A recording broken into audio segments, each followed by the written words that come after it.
Hey, before we get into the video, I realized that I forgot to mention something in my previous recordings that you're about to see, which is I used dense white and I used a red stringer, and neither one of those are food safe. Bullseye has some great information. First of all, this is their product brochure, and they talk about what's lead bearing here. But on their website, they also have a nice piece about Bullseye glass being food safe. If there's more than 1% lead or 0.5% cadmium, you have to cap it with clear in order to consider your piece food safe. You'll see in my process, I didn't do that, and you'll see why, because I used stringer that full fused down into the platter. So this really is just for decorative use only, and if I sell it, I need to make sure that I clarify that. Go to Bullseye's website, great information, but you'll see more than 1% lead. Glass that includes that is dense white, number 313, and I use the red stringer. The stringers that are, or the glass that contains more than 0.5% cadmium, it was red number 124, and there that is as well. So make sure as you're considering your piece and the construction of it, do you want it to be something that's used in the kitchen specifically? And then if so, make sure it's food safe. This one is not. This is for decorative use only. Thanks. You may have seen the video that I posted a couple weeks ago with a platter that I made with some stringer that I had draped over a mold in my kiln. And I wanted to go ahead and keep trying to do some more fun platters like that. So I fused a number, or draped rather, a number of stringers over some, in fact, let me grab one. I have these ceramic forms that are for basket weaving. For doing weaves with glass. I've not actually done glass weaves yet, but I bought this set of ceramic ones at Slumpy's. So as you can see in the picture, I put these out. I put 5 of them out, equally spaced on my kiln shelf, and I draped these. I think I went up to, gosh, I'd have to go back and look at my schedule. I'll post it, but I think I went up to 1325 for about 30 minutes or so. That's a guess. I'll go back and double check. But anyway, as you can see in the picture, those draped nicely, and then these are the resulting pieces that I get. So now I've got a 12 by 12 piece of dense white. This is all Bullseye glass. So this is Bullseye's 313 dense glass, or excuse me, dense white. And now I'm just playing. I'm trying to figure out what do I want to do with these stringers and what kind of pattern do I want to make. So, you know, you do something like this, I suppose. You can, you know, do a variety of different things. I actually pulled out just a straight one, thinking, what if I do something like this down the middle? And I don't know that you're going to be able to tell this on the video, but it's interesting to me. After these were draped at 1350, this red looks a lot deeper than the original stringer that came out of the package. I don't know, but if I full fused this, then I'm assuming that this middle one would turn the same color as these, and hopefully these wouldn't get much different in color. I don't know, that would be something I would test before I'd fire it on a platter, but I'm not going to test it because I don't intend to use that straight one anyway. But I was just playing around a little bit. I was, it's kind of fun really to take these now and decide what you want to do with them. I had that right the first time. I had one where I had done something kind of like this, and then I had 2 more that I kind of overlapped and did that, and started to try to play with what could that look like, and I don't know, just playing around a little bit. Here's the design that I landed on, which is to take 2 of these red ones and kind of, this isn't going to be perfect, and I'm just mocking this up for you for now, but to kind of overlap these with this kind of pattern, and then to do 2 more on this side. Again, just kind of overlapping them.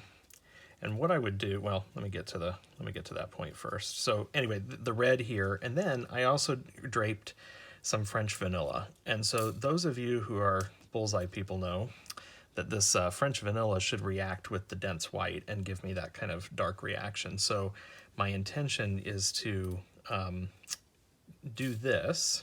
So hopefully you can see this on the video. Okay, boy, I didn't arrange these very well, but you get the gist of what I'm trying to do.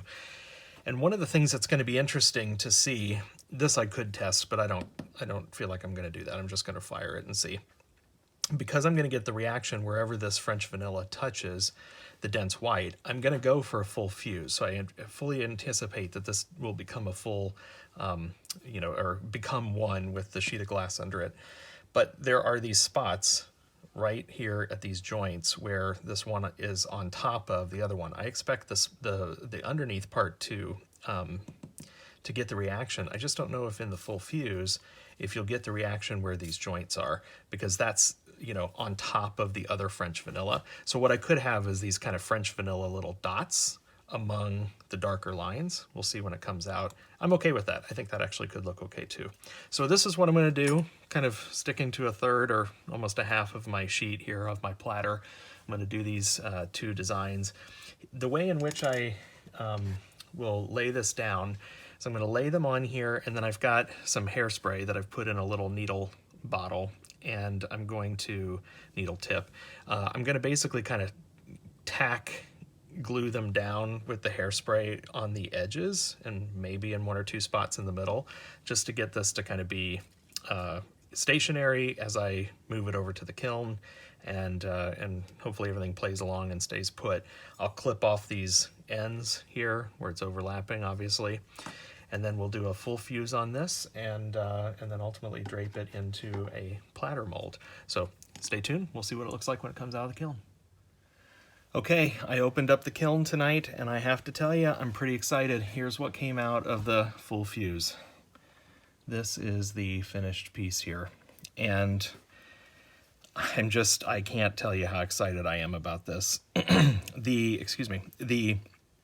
First of all, correction, I said when I filmed the first segment that I couldn't remember exactly the temperature of the kiln when I draped these stringer. I went back and looked at my schedule. I ran it relatively quickly, 400 up to 1250, and I held for an hour, and then I just turned the kiln off. I did not worry about annealing because I knew I was going to use them in another piece anyway, and they're so small.